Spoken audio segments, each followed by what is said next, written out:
गेले अनेक वर्ष रखडलेल्या घोडबंदर येथील शिवसृष्टी प्रकल्पाचं काम आता महाराष्ट्र पर्यटन विकास महामंडळाच्या माध्यमातून पूर्ण करण्यात येणार असल्याची माहिती परिवहन मंत्री श्री प्रताप सरनाईक यांनी दिली।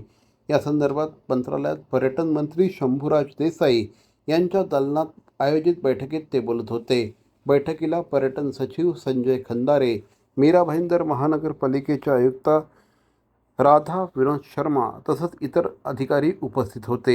यावेळी बोलताना श्री प्रताप सरनाईक यांनी स्थानिक लोकप्रतिनिधी म्हणून घोडबंदर किल्ला आणि परिसराचा पर्यटनाच्या दृष्टिकोनातून विकास व्हावा यासाठी आपण पाठपुरावा करत होतो। घोडबंदर किल्ला, खाडीकिनारा, त्या बाजूला स्कायवॉक अशा विविध सुविधा निर्माण करण्यासाठी तत्कालीन मुख्यमंत्री एकनाथ शिंदे यांनी सुमारे 200 कोटी रुपयांचा निधी दिला होता।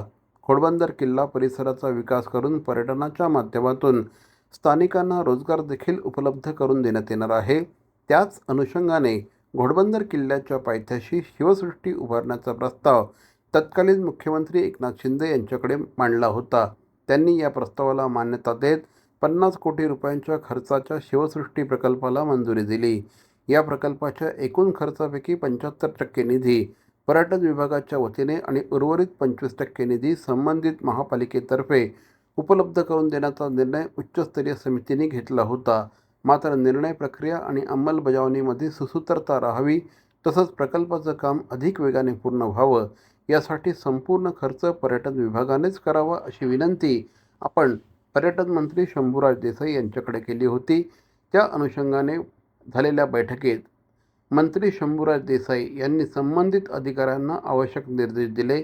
त्यानुसार घोडबंदर येथे उभारण्यात येणाऱ्या शिवसृष्टी प्रकल्पाचा संपूर्ण खर्च पर्यटन विभागाच्या वतीने महाराष्ट्र पर्यटन विकास महामंडळाच्या मार्फत करण्यात येणार आहे। त्यामुळे या महत्त्वाकांक्षी प्रकल्पाला आता वेग प्राप्त होणार असल्याचं श्री सरनाईक यांनी सांगितलं।